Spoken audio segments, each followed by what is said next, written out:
Subscribe to our YouTube channel and don't forget to press the bell icon to get all the latest updates. Bihar में एक जिसको कहते हैं अंग्रेजी में ट्विस्ट इन द टेल है और उस ट्विस्ट इन द टेल का नाम तेजस्वी यादव है। आरजेडी के ये नेता हेडलाइंस में छाए हुए हैं और इसलिए छाए हुए हैं because even his critics are granting the fact, his opponents are granting the fact कि इन्होंने इलेक्शन कैंपेन को री एनर्जाइज कर दिया है। In particular, his promise of jobs has struck a chord among young people. Tejashwi ji, मैं आपको बताना चाहती हूँ कि आपसे बात कर रही हूँ, 2 दिन घूम के बिहार में बहुत गाँव में गई, बहुत लोगों से बात की और बीजेपी के भी कुछ ऐसे नेता हैं जो अभी भी मोदी जी के साथ हैं लेकिन नीतीश के साथ नहीं है और आपकी प्रशंसा कर रहे हैं। तो ये इलेक्शन में पलट कब आई और क्यों आई? 15 साल से बिहार के मुख्यमंत्री नीतीश कुमार जी हैं and he is the face of BJP, ये क्लियर है। तो ऑब्वियसली जो चेहरा होता है उस पर ही ब्लेम ज़्यादा लोग करेंगे और बीजेपी को लोग ब्लेम नहीं कर रहे क्योंकि बीजेपी बैकडोर पे रही है, हमेशा नीतीश जी को आगे करके रही है हमेशा। तो हो सकता है कि खुल करके बीजेपी का जो चेहरा है, क्योंकि कोई है नहीं विश्व की सबसे बड़ी पार्टी लेकिन कोई चेहरा नहीं है, मजबूरी में नीतीश जी को आगे लेना पड़ा है। तो लेकिन गुस्सा दोनों में है, दोनों पार्टियों से है। आप कह रहे हैं बीजेपी के साथ भी गुस्सा है? बीजेपी के साथ भी है। बिहार को विशेष राज्य का दर्जा नहीं दिया गया। नीतीश कुमार जी ने भी पटना यूनिवर्सिटी को प्रधानमंत्री जी के सामने कहा था कि सेंट्रल यूनिवर्सिटी का दर्जा दे दिया जाए, वो तक नहीं दिया। तो बिहार विशेष राज्य का दर्जा तो दूर की बात, स्पेशल पैकेज का क्या हुआ आपको भी पता है। लेकिन आप देखिएगा जो आयुष्मान भारत जो सबसे अच्छी योजना जो बीजेपी के लोग कहते हैं कि उनकी है, उस योजना के तहत बिहार को 1 पैसा पिछले फाइनेंशियल ईयर में नहीं दी गई। अभी फ्लड आया था, एक सेंट्रल की टीम तक को नहीं भेजा गया सर्वे करने कि कितना नुकसान हुआ है। And people they say that in Bihar they have a double engine government. That shows कि भी डबल इंजन का तो कोई काम नहीं कर रही। नीति आयोग की रिपोर्ट में जितने सूचकांक हैं सब में बिहार जो है फिसड्डी राज रहा है। नीतीश कुमार जी ने, बीजेपी के लोगों ने रोजगार जो है दी नहीं बल्कि छीनने का काम किया है। और कृषि बिल हो या आपका उससे पहले एयर इंडिया को प्राइवेटाइज कर दिया गया हो, भारत पेट्रोलियम को प्राइवेटाइज कर दिया गया हो, तो कुछ बचा नहीं। रेलवेज को तो जो लोग बिहार में खास तौर पे जो परीक्षा एग्जामिनेशन जो तैयारियां बहुत दिनों से करते रहे हैं कि भाई सरकारी नौकरी इनकी प्रायोरिटी रही है बिहार के लोगों को, उसकी तैयारी में लंबे समय से लोग तैयारी करते हैं, तो लोगों को में काफ़ी निराशा है। और बिहार में सबसे ज़्यादा अनएम्प्लॉयमेंट रेट जो है लगभग 46.6% जो है बेरोज़गारी दर बिहार का है, जो कि देश में सबसे ज़्यादा, और देश में सबसे युवा प्रदेश बिहार है। तो कहीं ना कहीं से बेरोज़गारी का एक सेंटर, एक केंद्र बन चुका है बिहार। यहाँ लोग कमाई दवाई के लिए और पढ़ाई के लिए, कमाई दवाई और पढ़ाई तीनों चीज़ों के लिए बाहर जाते हैं। आप समझ सकते हैं बिहार का पैसा भी बाहर जा रहा है। सर्कुलेट जो यहाँ करना चाहिए था, अगर ये व्यवस्था हमारे यहाँ होती जी तो रेवेन्यू भी we could have generated much better. So are you depending totally on the youth vote to that extent? नहीं, आप देखिए ना कितना मैटर करेगा, मैं इसलिए पूछ रही हूँ क्योंकि आपके पोस्टर्स भी हम देखें तो शहर में it's only you and there is a sense that you are also making a new start जो आपकी फादर के शैडोज में अब नहीं है। मैं यहाँ देख रही हूँ लालू जी की तस्वीरें हैं और बहुत सालों से लालू जी को मैं जानती भी हूँ, but it seems as if Tejashwi Yadav is now breaking free, resetting and being his own person, क्योंकि पोस्टर्स में सिर्फ आप ही की तस्वीरें, इस पर काफ़ी कमेंट्री हुई है। देखिए वो दौर जो था वो दौर अलग था, वो सोशल जस्टिस का दौर था।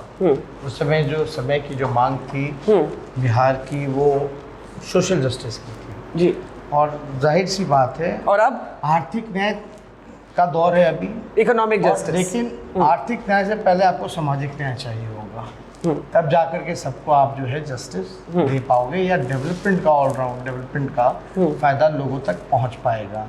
तो अब जो है इकोनॉमिक जस्टिस का दौर है, लेकिन देश का जीडीपी क्या है, माइनस में पहली बार गए हैं, इस पे कोई चर्चा नहीं हो रही। मूल एजेंडों पे, मूल जो मुद्दे हैं जो उस पे हम चाहते थे, क्योंकि बिहार ने हमेशा से दिशा दशा देश को दिखाया है। पिछले बार भी महागठबंधन बिहार में ही हुआ था, वो कॉन्सेप्ट जो आया था लालू जी ने बनाया था। लेकिन इस बार हम लोगों का पूरा फोकस जो है लोकल इश्यूज पे, स्थानीय मुद्दों पर रहा है। चाहे शुगर मिल की बात हो, पेपर मिल की बात हो, जूट मिल की बात हो, बेरोजगारी की बात हो, अस्पताल की बात हो, यूनिवर्सिटीज़ की बात हो, आपके जितने स्वयं सहायक समूह हैं, मतलब गवर्नमेंट के लोग तो एक काम नहीं दिया जाता, उनसे कई काम में निकाली जाती है। मान लीजिए टीचर हैं तो एक काम नहीं कराते हैं, बहुत सारे काम जो हैं उन पे दबाव रहता है। तो व्हाट आई वांट कि इनको कम से कम टीचर का काम होना चाहिए सिर्फ बच्चों को पढ़ाना जी। और आप देखिएगा कि 4.5 लाख नौकरियां रिक्त पड़ी हैं। आप कई स्कूल जा कर के अगर आप सर्वे करें तो केवल एक प्रिंसिपल है, वही सारे क्लासेस में पढ़ा रहा है, वही खाने का इंतजाम और मैं तो ये यंग लोगों से ये भी सुन रही हूँ कि बहुत देर तक एग्जाम भी नहीं होते, रिजल्ट नहीं आते, इंफ्रास्ट्रक्चर की चीज़ों को देख रहा है। हर तरह का एग्ज़ाम, तो ग्रेजुएशन भी यूनिवर्सिटी का तो 3 साल में होना चाहिए बाकायदा, लेकिन 3 साल नहीं लगते, 5 साल 6 साल 7 साल, वो कोई गारंटी नहीं, हो जाए तो बहुत बड़ी बात। अच्छा, मैं यहाँ देख रही हूँ, मैं आपके साथ चल रही थी तो यहाँ तस्वीरें तो बहुत इंटरेस्टिंग हैं। ये लालू जी की है, लेकिन यहाँ मुझे एक तस्वीर नजर आई, नीतीश जी हैं और आप हैं। और एक ज़माना ये भी था कि आप लोग इकट्ठे थे। ये तस्वीर उतरी नहीं है, ये उतारी नहीं गई है, मतलब मुझे ये इंटरेस्टिंग लगा। चुनाव का माहौल है, लेकिन ये 2015 का हाँ जी चुनाव का है। हाँ, और ये मेरे कॉन्स्टिट्यूएंसी में ये रैली था। और this photo was taken by some photographer. वो अगले दिन इंग्लिश न्यूज़पेपर में भी आया था, which showed that future CM and with deputy CM, वो टैगलाइन उस समय। So now tell me, how would you assess Nitish Kumar today? आज आपने जनरल डायर का एक एनालॉजी ड्रॉ किया मुंगेर के में जो ट्रेजेडी हुई। अगर आज आपको, आप तो नीतीश के साथ काम कर चुके हैं, नीतीश कुमार को आपको डिस्क्राइब करना हो as a political opponent, because this fight is Nitish Kumar versus Tejashwi Yadav, quite clear. He is not a leader, he is a bureaucrat. He is not a leader, he is a bureaucrat. अच्छा, समझाइए इसको विस्तार से। वो जनता की नहीं सुनते। वो एक तरह से एक एडमिनिस्ट्रेशन जो होता है, एक तानाशाह, वो उस पर चलने वाला है। चीफ मिनिस्टर ऑब्वियसली होना चाहिए लीडर, लोगों की बात को सुने और उसका समस्या का समाधान करें जी। नीतीश जी, उनके अपनी थॉट्स हैं और वो अपने थॉट्स, अपने लॉजिक से बाहर निकलना ही नहीं चाहते। और वो किसी के रिकमेंडेशंस को या किसी के लोगों की राय जो है वो नहीं सुनते। उनका अपना एक फोकस है, एक आइडिया है, उसी पे वो चल रहे हैं। इसलिए हम कह रहे हैं ये थक चुके हैं और इनसे बिहार संभल नहीं रहा। आप देखिए, व्हाई ही इज मम, बिल्कुल। अब कोरोना अभी भी तो है, but why he is getting out. Why not at that time when Hemant Soren got out, he was standing outside the railway station with the rose giving to the laborers. Yes. But why not Nitish ji did that? In fact, he refused to take back the workers. Exactly. And after बाद में हम लोगों ने शोर किया तो बाद में उन्होंने इजाज़त दी आने की, जो भी अमेंडमेंट होम मिनिस्ट्री में हुआ था, उसके बाद भी उन्होंने एक बिहार सरकार ने एक चिट्ठी निकाली थी जो कहा गया था कि जो मजदूर हैं जो आएंगे उनको खाने के लाले हैं, खा नहीं सकते, परिवार को नहीं संभाल सकते, तो हो सकता है कि क्राइम बढ़ाएगा। मतलब इस तरह का नहीं, मैं तो, मुझे याद है तेजस्वी, मैं हाईवेज पे चल रही थी उन वर्कर्स के साथ, मैंने देखा था, आपको देखा था, और मैं you traveled across the country, I did, which I followed also. I did, and they would tell me, लोग मुझे बोलते थे कि हमारे मुख्यमंत्री, स्टूडेंट्स ने मुझे बोला कोटा में कि हमारे मुख्यमंत्री हमें वापस लेने के लिए क्यों नहीं थे। Exactly. वो कहाँ जाएंगे? जो मकान मालिक उनको बाहर निकाल रहे हैं, फैक्ट्री में अगर काम कर रहे हैं तो उनको तनख्वाह नहीं दी जा रही क्योंकि फैक्ट्री बंद है, तो जाएंगे कहाँ? ना खाने को, एक एक रूम में मेरे ख्याल से 200 लोग रह रहे हैं, एक एक टॉयलेट में कितने लोग यूज़ कर रहे हैं, कोई सोशल डिस्टेंसिंग या फिजिकल डिस्टेंसिंग कहीं कोई गवर्नमेंट जो है नहीं देख रही। अच्छा, बाकायदा अगर वेल प्लान्ड वे में अगर लॉकडाउन होता और इनको लाया जाता, आप टेंट सिटीज बना सकते हो, कुंभ में अरबों करोड़ों खर्च कर सकते हो, तो बिहार में खुले खेत में क्यों नहीं लगा सकते? सही बात हर है। जगह हॉल्ट है, 12,000 रेलवे की ट्रेनें हैं, क्या कर रही थी? ट्रेनें पड़ी पड़ी भी रहती हैं तो इंजन खराब हो जाता है। मैंने यहाँ देखा दीवार पे जो हम बात कर रहे थे कि आपकी और नीतीश जी की पुरानी तस्वीर है, लेकिन ये चुनाव बहुत एक पर्सनल लेवल पे आ चुका है। जब नीतीश जी ने बात की on how many family members there are in your household, और उन्होंने ये अलेज किया कि भाई ये तो एक बेटे की ऑब्सेशन है, हाउ डिड यू फील? क्योंकि आपने भी उसके बाद काउंटर दिया।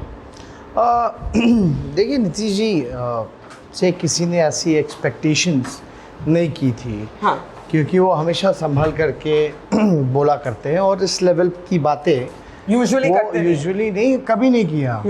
बट इस इलेक्शन में कहीं ना कहीं से हमने तो कोई पर्सनल अटैक नहीं किया जिसका वो काउंटर कर रहे हैं। हम सिर्फ बोल रहे हैं कि नौकरी क्यों नहीं मिली, फैक्ट्रियाँ क्यों नहीं लगी, But what did you think मुद्दे about के बारे that? में। तो मैं कह रहा हूँ वो बड़े हैं, कुछ भी कहें मेरे को, और लेकिन हमारे परिवार को हमको अगर कुछ कहते हैं तो मेरा स्पष्ट है कि बड़े हैं, उनका आशीर्वाद है। आपको बुरा नहीं लगा? नहीं, हम तो जीत मानते हैं अपनी। क्यों? क्योंकि नीतीश जी से किसी ने ऐसी उम्मीदें नहीं की थी। ये साफ दिखाता है कि कहीं ना कहीं से उनको डर उनके चेहरे पर, उनकी पूरी बॉडी लैंग्वेज में, उनकी बातों में एक नज़र आ रहा है, एक लोगों को नज़र आ रहा है। ये कई लोगों ने भी मुझसे कहा कि जितना नीतीश जी को वो लोग जानते हैं ऐसा कभी भी उनका रूप किसी ने नहीं देखा जो अब देख रहे हैं।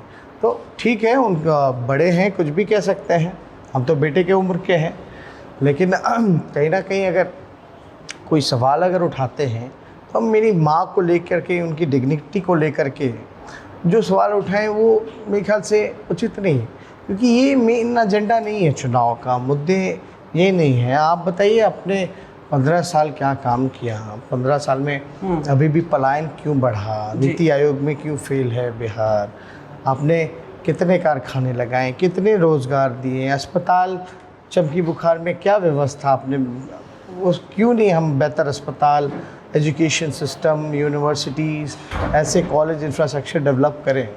यहाँ बिहार में तो चलो मूल जो सुविधाएं हैं उसी पे अभी चर्चा होनी है, लेकिन यहाँ खेल कूद तो ख़त्म ही है।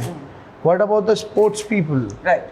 तो टूरिज़्म क्या हुआ? इतना गौरवशाली इतिहास रहा है बिहार का हर जगह, एंड देयर सो मेनी मतलब virgin spots where you can go and explore and you can do so many things. So you didn't feel bad? I did feel bad. हम तो कह रहे हैं वो तो आशीर्वाद के रूप में है, और अगर डर उनके चेहरे पे है तो हमारी तो जीत है। एक बात बताइए, बहुत से प्रदेश के चुनावों में हमने देखा है जहाँ इनकम्बेंट मुख्यमंत्री अनपॉपुलर है, जैसे कि यहाँ मैं बिल्कुल घूम के ये कह सकती हूँ कि नीतीश कुमार के खिलाफ एक पर्सनल बैकलैश है, लेकिन जब मोदी जी की बात आती है तो चुनाव बदल जाता है, और हमने बाकी प्रदेशों में ये देखा है। आर यू वरीड कि जो मोदी फैक्टर है, जो एक मोदी फैक्टर है जो हमेशा गेम को चेंज कर देता है, बिकॉज जो वोटर्स आपको भी पसंद करते हैं और उनमें भाजपा की भी कई वोटर्स हैं, वो कहते हैं भाई केंद्र में तो हम मोदी जी के साथ हैं। सो आर यू वरीड कि मोदी फैक्टर और कंसोलिडेट हो जाएगा और ये यहाँ पे जो आपका एक एडवांटेज है उसको See, you have to counter understand कर one thing. Modi ji is not come. He won't be traveling to Patna every day and he will Yes. be meeting people. Yes. He will be not resolving problems for Biharis. वो हर जगह है। आप देखिएगा कि कहीं भी अगर assembly के सिलेक्शंस हुए हैं जी, तो मोदी जी हारे हैं। अभी हाल का लेटेस्ट सिलेक्शन अगर आप देख लें, जी, झारखंड का ही, जी, तो झारखंड में उनकी हार हुई है। दिल्ली में उससे पहले अगर आप देखेंगे तो मोदी जी की हार हुई है। जी।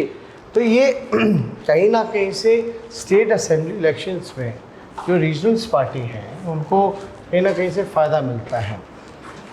बिहार में जो भी समस्या है मोदी जी तो आकर के समाधान नहीं करेंगे। जो लोकल रीजनल्स पार्टी है लोकल इश्यूज़ को ज़्यादा बेहतर समझती हैं, लोगों से बेहतर कम्युनिकेट कर सकते हैं। मोदी जी का ठीक है, सेंट्रल का चुनाव होता है, एजेंडा अलग होता है, और ये भी बहुत डिपेंड करता है कि आमने सामने कौन लोग हैं। लेकिन ये बेहद आश्चर्य की बात है, जो विश्व की सबसे बड़ी पार्टी है उसका बिहार में कोई चेहरा ही नहीं है।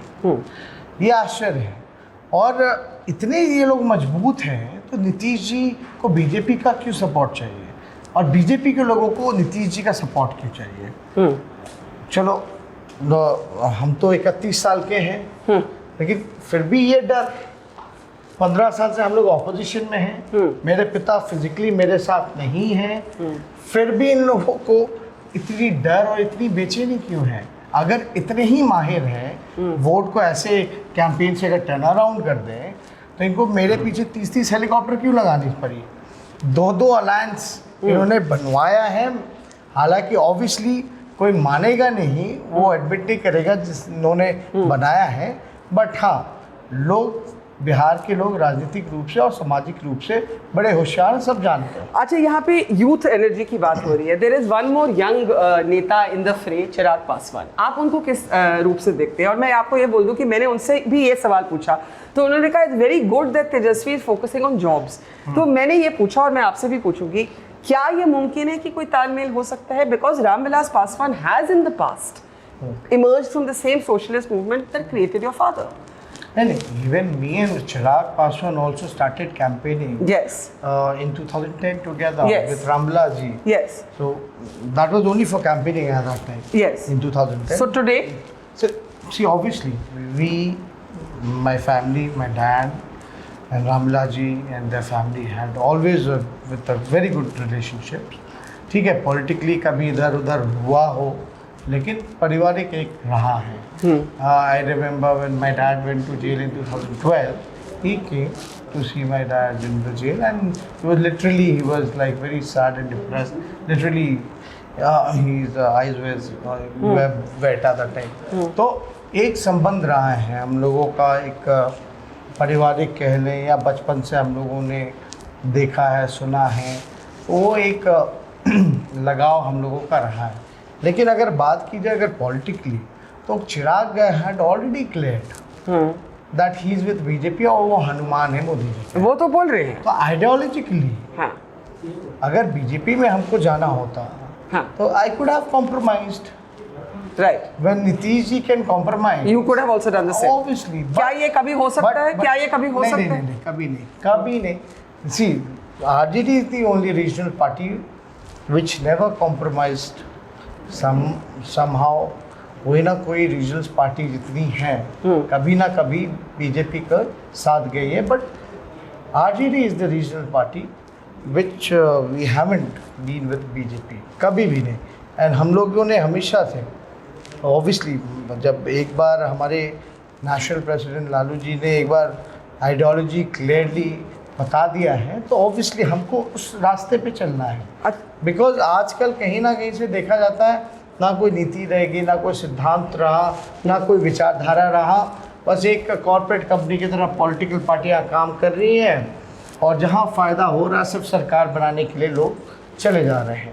तो इस दौर में भी आइडियोलॉजी के साथ खड़े होकर के 15 साल विपक्ष में रह कर के भी अगर हम लड़ रहे हैं सीना तान करके, तो मेरे ख्याल से ये बहुत बड़ी बात है। So you have a good relationship with Chirag personally, but politically कोई तालमेल नहीं हो सकता। There is no point now. He is already clearing that thing. Okay, ये मुझे बताइए आखिर में that Lalu ji is going to be out of prison, and आपने एक शायद एक चीज़ बोली, आपने कहा लालू आ रहे हैं और नीतीश जा रहे हैं, तो थोड़ा इसके बारे में बताइए। देखिए, उस समय मैंने कहा था कि एक केस पे अभी फ़िलहाल में बेल हुआ था जी, और 1 तारीख जो है हाई कोर्ट झारखंड में, वो 9 नवंबर को है, जिस दिन मेरा जन्मदिन है। अच्छा, 9 नवंबर। तो हमने जनता को बोला था उस दिन तारीख है और 1 में बेल मिल गया है, तो बेल के जितने भी कंडीशंस होते हैं जी, वो लालू जी फुलफिल करते हैं जी। जो मेजर जो कंडीशन जो रहा है, इससे पहले जो बेल कैंसिल हुए थे, रीजनिंग यही दी गई थी कि आधी सज़ा नहीं हुई है जी, अब आधी सज़ा पूरी हो गई है और ये बाकी सब केसेस में बेल है, एक जो आखिरी है वो बाकी है। और आप जान ही रही है 10 को जो है वो रिजल्ट आना है। And as you had mentioned earlier कि नीतीश जी के तो सब विरोध में हैं, उनकी इमेज जो पहले थी अब एकदम ऑपोजिट हो चुकी है। और मैं आपको एक कदम और बढ़ा के बोलना चाहूँगा लोग गुस्से में नहीं हैं, बल्कि अब लोग नफरत करने लगे हैं नीतीश जी से। गुस्सा होना और एक नफरत में बड़ा अंतर है। How confident are you, Tejasvi Yadav, that you will be the next Chief Minister of Bihar? See, this election is not between me and Nitish ji or Modi or Lalu ji. This election is between people and the government, and we are with the people, and people are going to win this election. Thank you, Tejasvi Yadav. Tejasvi Yadav has changed the headlines in this election. जिस चुनाव के बारे में कहा जाता था कि इसका नतीजा तो एक foregone conclusion है, बिहार आइए, तेजस्वी की रैलीज देखिए, एक्स फैक्टर एक चिराग पासवान भी इमर्ज हुए हैं. Young people of Bihar, the future of Bihar is being decided by its young people and its young politicians, and we may well be standing here next to somebody who believes that he is going to be the next Chief Minister of the state.